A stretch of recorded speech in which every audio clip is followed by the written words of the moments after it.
Ya,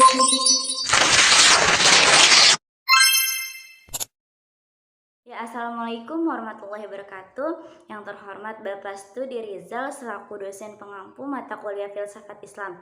Baik, di sini kami dari kelompok 3 yang beranggotakan saya Fatinul Karisma, Titania Isnainin Azizah, Rifki Pratama, dan Alwan Maulana dengan pembahasan yaitu terkait dengan Al-Farabi. Baik, di sini saya akan menjelaskan tentang biografi Al-Farabi beserta dengan tanggapan saya terkait tokoh tersebut. Ya, Al-Farabi adalah seorang komentator filsafat Yunani yang ulung di dunia Islam. Kontribusinya terletak di berbagai bidang seperti matematika, filosofi, pengobatan, bahkan musik. Al-Farabi dipandang sebagai filosof pertama yang berhasil menyusun sistematika konsepsi filsafat secara meyakinkan. Ia dikenal sebagai Al-Muta'alim Al-Sani atau guru kedua, di mana guru pertama disandang oleh Aristoteles. Di bidang musik, dialah penemu not musik. Menurutnya, not musik dapat menciptakan peranan tenang dan nyaman. Al-Farabi memiliki berbagai judul karya. Adapun karyanya yang paling terkenal yaitu Al-Madinah Al-Fadilah atau kota atau negara utama, yang membahas tentang pencapaian kebahagiaan melalui kehidupan politik dan hubungan antara rezim yang paling baik menurut pemahaman Plato dengan hukum ilmiah Islam. Nah, melalui karyanya ini ia memperlihatkan dirinya sebagai muslim yang teguh memegang agama dan memperoleh prinsip-prinsip yang diyakinkannya serasi sehingga ia dapat membangun satu sistem filsafat yang lengkap. Nah, Al-Farabi ini memiliki pemikiran di berbagai bidang. Salah satu pemikirannya yang menarik yaitu terkait dengan emanasi atau bisa dikatakan dengan teori penciptaan. Allah dalam filsafat Al-Farabi menciptakan alam semesta melalui emanasi. Dia berpandangan bahwa alam diciptakan bukan dari tiada, melainkan dari sesuatu yang ada. Menurutnya juga Tuhan sebagai akal berpikir tentang dirinya, dan dari pemikiran ini timbul suatu maujud lain yang terdiri dari akal ke-1 hingga akal ke-10. Saya Titania Isnin Aziza dengan Ahiranim 155. Di sini saya akan melanjutkan penjelasan mengenai biografi Al-Farabi. Nah, sebagaimana filosof Yunani, Al-Farabi juga menguasai berbagai disiplin ilmu. Keadaan ini memungkinkan karena ia didukung oleh ketekunan dan kerajinannya serta ketajaman otaknya. Pada pihak lain, di masa itu belum ada pemilahan dalam buku-buku sains dan juga filsafat. Oleh sebab itu, membaca satu buku akan bersentuhan secara langsung dengan kedua ilmu tersebut. Berdasarkan karya tulisnya, filosof muslim asal Persia ini menguasai bidang lainnya seperti matematika, kimia, astronomi, musik, ilmu alam, logika, filsafat, bahasa, dan lain-lainnya. Al-Farabi benar-benar memahami filsafat Aristoteles. Sebagai bukti atas pemahaman Al-Farabi yang mendalam terhadap falsafah Aristoteles adalah riwayat yang menyebutkan bahwa Ibnu Sina pernah membaca buku metafisika karangan Aristoteles juga ini kurang lebih sebanyak 40 kali. Aristoteles bergelar mu'alim awal yang artinya guru pertama, sedangkan Al-Farabi digelari dengan mu'alim sani artinya guru kedua. Seolah-olah tugas Aristoteles dalam bidang filsafat sudah selesai, maka untuk itu selanjutnya Al-Farabi lah yang melanjutkan perjalanan dari Aristoteles tersebut.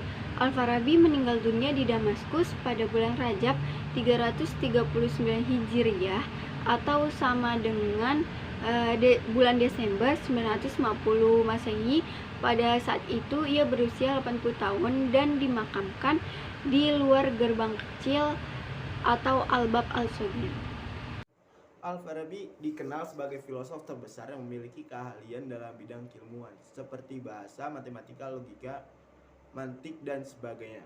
Sebagian besar karyanya hilang dan masih dipublikasikan, kurang lebih ada 30 judul. Di antaranya yang akan saya bacakan ada 15 judul. Yang pertama ada Al-Jamu Baina Arai Al-Hakimain Al-Aflatun wa Aristu. Yang kedua At-Tahqiq Gard Aristu fi kitab Mabada At-Tabi'ah. Yang ketiga Syarah Risalah Zainun Al-Kabir Al-Yunani. Yang keempat At-Taliqat. Yang kelima Risalah fi ma yajibu marafat qabla ta'alumi al-falsafah. Yang keenam Kitab Tahsil As-Sa'dah. Yang ketujuh Risalah fi isbat al-mufaraqah. Kedelapan Uyun al-Masail. Yang kesembilan Ara'ah al-Madinah al-Fadilah. Yang kesepuluh Ihsa al-Ulum wa at-Tarif bi agrodita. Yang ke-11 Maqalat fi ma'ani al. Yang ke-12 Fusul al-Huq. Yang ke-13 Risalah al-Alq. Yang ke-14 ada Asyiyah al-Madaniyah. Yang ke-15 al-Masyail al-Falsafiyah wa al-Ashwibah anka. Karena ilmu yang dimiliki oleh Al-Farabi ini, ia dijuluki sebagai second of master atau guru kedua setelah Aristoteles. Oke, baik, selanjutnya adalah pemikiran Al-Farabi. Pemikiran filsafat Al-Farabi tampaknya merupakan perpaduan antara pemikiran-pemikiran filsafat sebelumnya seperti Plato, Aristoteles, dan Neoplatonis, kemudian digabung dengan pemikiran-pemikiran keislaman. Ia berjasa memuluskan jalan bagi munculnya Ibnu Sina dan Ibnu Rushd dalam belantika filsafat dan pemikiran. Al-Farabi adalah filosof yang pertama kali memperkenalkan tentang wajib al-wujud dan mukmin al-wujud. Filsafat Al-Farabi dibagi menjadi tiga, yaitu yang pertama filsafat logika. Definisi logika menurut Al-Farabi ialah ilmu tentang pedoman atau peraturan dengan penegakan pemikiran dan menunjukkan kepada kebenaran dalam lapangan yang tidak bisa dijalin kebenarannya. Sedangkan guna dan maksud logika ialah agar kita dapat membetulkan pemikiran orang lain atau orang lain dapat membenarkan pemikiran kita atau kita dapat membetulkan pemikiran kita sendiri. Kemudian ada juga bagian logika. Bagian-bagiannya ada 8, yaitu kategori atau al-makulat al-arsi, kemudian kata-kata atau al-abrah, kemudian ada analogi pertama atau al-qiyas, analogi kedua atau al-burhan, jadal yaitu debat, dan sofistika, retorika, dan poetika atau syair. Yang kedua, filsafat metafisika. Menurut Al-Farabi, filsafat adalah ilmu tentang maujud-maujud. Dialah satu-satunya ilmu yang mencakup segala hal yang meletak bentuk dunia yang lengkap di depan akal. Akal manusia dapat memahami fakultas atau kuliat dari yang parsial atau juziyat dengan cara abstrak atau tarjid. Namun kuliat memiliki wujud khusus yang mendahului wujud juziyat, yaitu membantu akal memahami hal itu adalah logika. Al-Farabi menyatakan bahwa perbedaan antara agama dan filsafat tidak mesti ada, karena keduanya mengacu pada kebenaran. Kebenaran itu berbeda, yang satu menawarkan kebenaran dan yang lainnya mencari kebenaran. Tetapi kebenaran yang terdapat pada keduanya adalah serasi, karena sumbernya adalah sumber dari akal yang aktif. Yang ketiga adalah teori emanasi atau penciptaan alam. Mengawali filsafat emanasi versi Al-Farabi mungkin akan lebih mudah dimengerti bila dilihat melalui tangga filsafat metafisika Neoplatonisme. Keduanya mempunyai kedekatan dalam pola pikirnya. Menurut Plato, di balik wujud alam ini ada alam ide atau alam mitsal yang kekal dan abadi. Ide-ide abadi tersebut bersifat non-material, bersifat tetap dan tidak berubah-ubah. Dunia ide adalah dunia kekal dan abadi. Sementara yang tampak di dunia ini adalah dunia bayang-bayang atau kopi dari dunia ide yang abadi tersebut.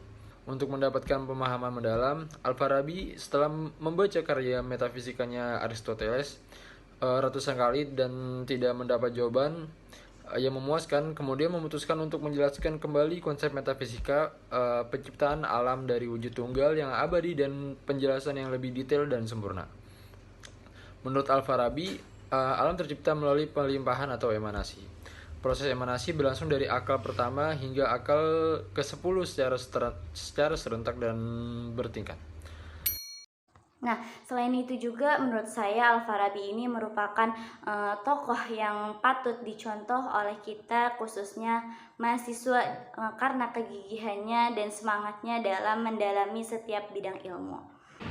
Tanggapan saya terhadap filsuf Al-Farabi ini adalah Al-Farabi ini mendapatkan gelar sebagai guru kedua atau mu'alim sani berkat kepiawaiannya mampu memasukkan ilmu mantik ke dalam kebudayaan Arab.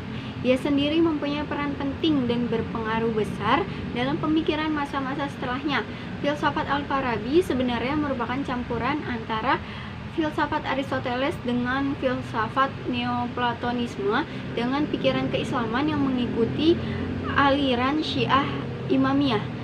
Selain seorang ilmuwan, Al-Farabi juga pandai dalam segala bidang, contohnya itu bidang musik. Ada satu pesan dari Al-Farabi yang begitu terkenang, yaitu seni yang bertujuan untuk mencapai keindahan disebut filsafat, atau dalam arti mutlak disebut kebijaksanaan. Kemudian tanggapan saya tentang sosok Al-Farabi ini, ia adalah sosok yang patut kita contoh. Karena Al-Farabi memiliki sejumlah pemikiran, salah satunya di bidang kenegaraan. Menurut Al-Farabi, manusia merupakan warga negara yang merupakan salah satu syarat terbentukan negara.